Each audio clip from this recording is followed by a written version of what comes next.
Hey, it's been a long time since I've done a video, and so it might be a little awkward, but hopefully it's not. Anyways, okay, today we are doing the first part of graphing y equals ax squared plus bx plus c, 8.4, okay?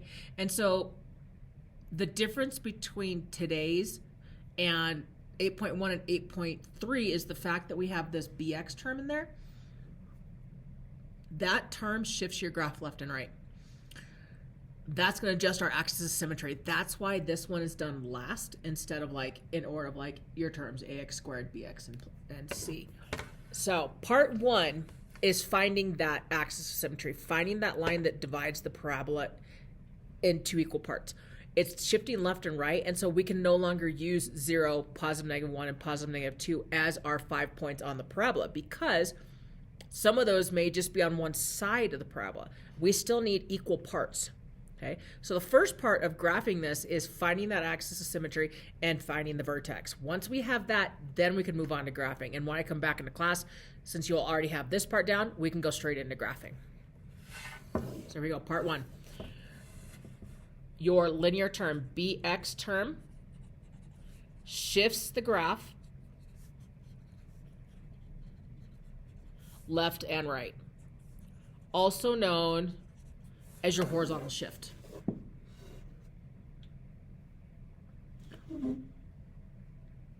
So if I'm ever going too fast, remember, just hit that pause. Okay? Shifts the graph left and right. And because of that shift, we can no longer use 0, positive negative 1, positive negative 2. We now need to find the axis of symmetry.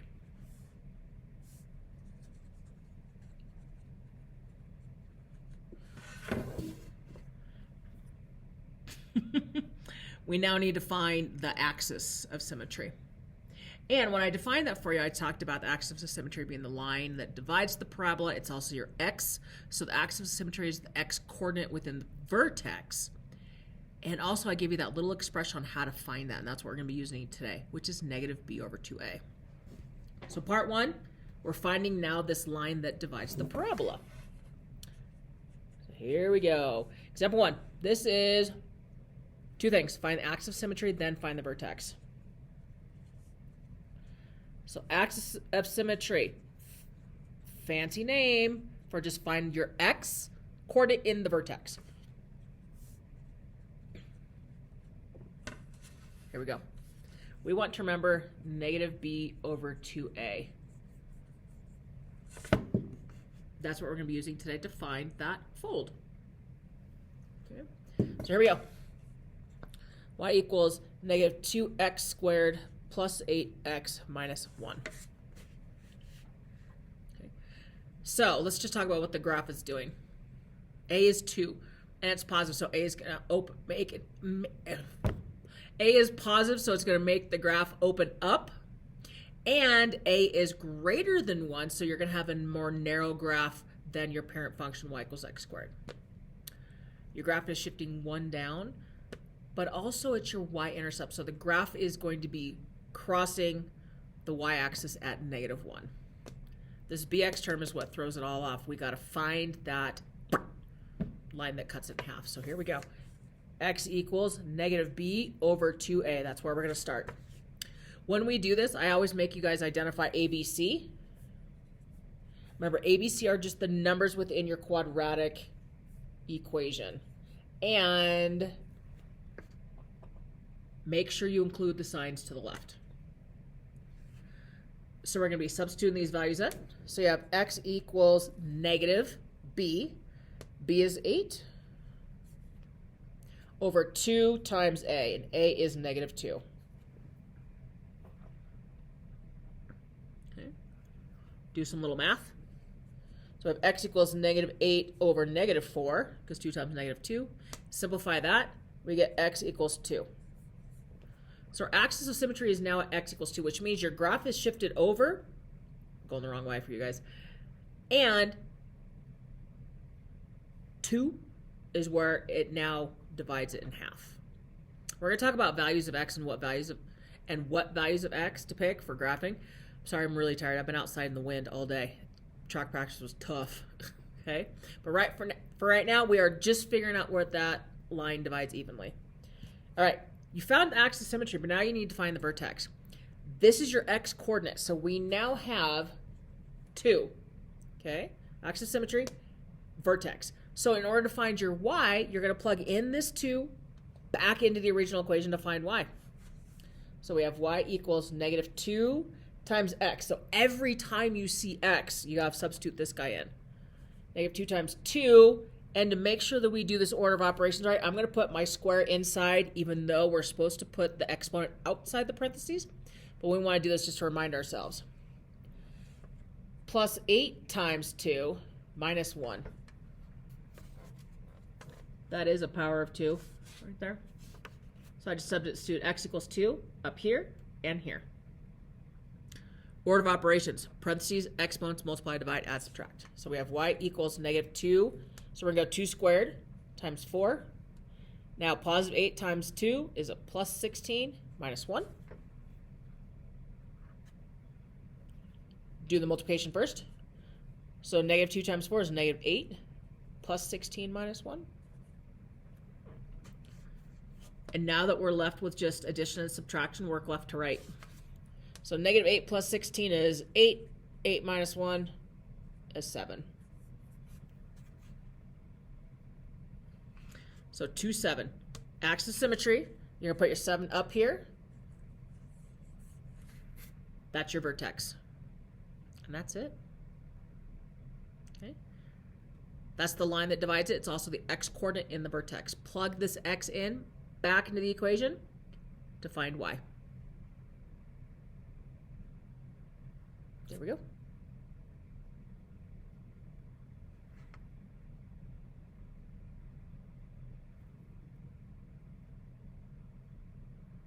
I think I copied the problem down wrong. I did, but that's okay.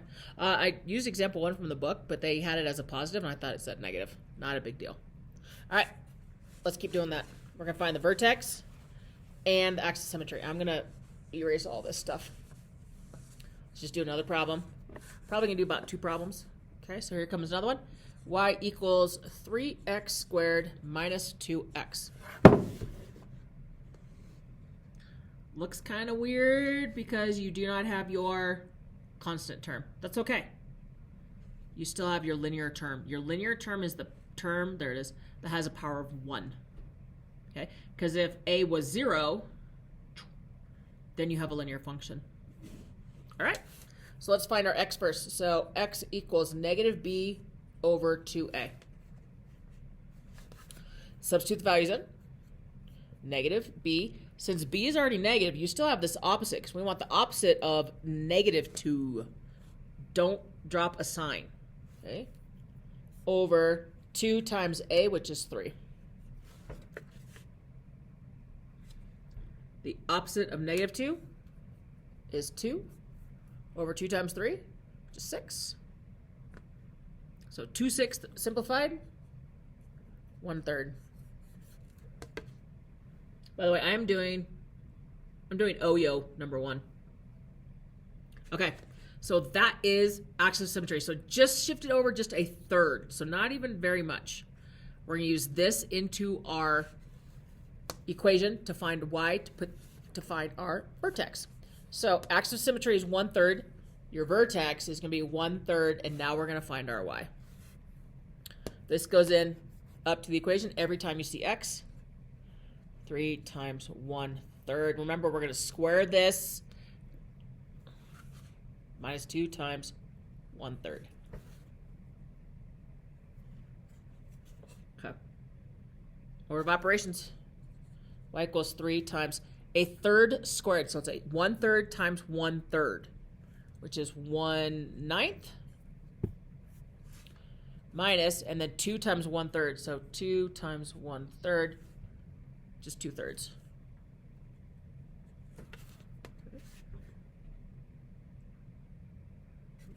Multiply these guys. 3 times 1/9. So it's, I don't have room. 3/9. Simplify 3/9 down, you get 1/3. 1/3 minus 2/3. This is a good one to practice, especially because we have all these fractions. You can have fraction x, fraction y, it doesn't matter. Okay. So 1/3 minus 2/3, negative 1/3. So here's my y coordinate, x and y together to form your vertex. Oh, it's negative 1/3 up here.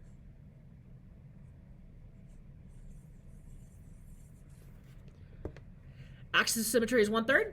Your vertex is 1/3, negative 1/3. This is going to be part 1 in graphing, because once we find this axis of symmetry and our y, our vertex, plug that in to find y and our vertex. Once we have this guy, then you can find values of x. Then you plug them into the double t-chart, graph, and do all that stuff. But you got to do this first, because you got to find that centered part. If you don't do this, then you may not end up with a u. So, okay. Let's do one more for giggles. Y equals x squared plus 6x plus 5. Hopefully you guys are copying this down like you're supposed to.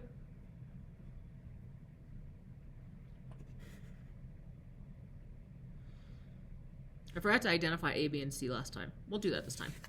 All right, identify A, B, and C. What's A? Hopefully you said 1. 1. There's B. There's C. Okay. Here we go. We're going to use this guy. X equals negative B over 2A.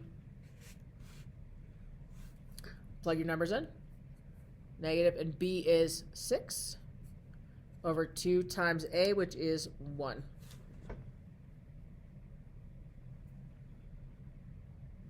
Simplify this. Negative 6 over 2. X equals negative 3. So your axis of symmetry is at negative 3, so this graph is shifted 3 over to the left. Okay. Now, to find the vertex. So once we find the vertex, we're going to plug x in to find the y. Once we have the x and y together, we now know if that's going to be the lowest or the highest point, also known as your minimum and maximum, based on A. Here we go. I'm going to plug this in. I forget how to hold this thing. Y equals x, which is negative 3 squared, plus 6 times negative 3 plus 5.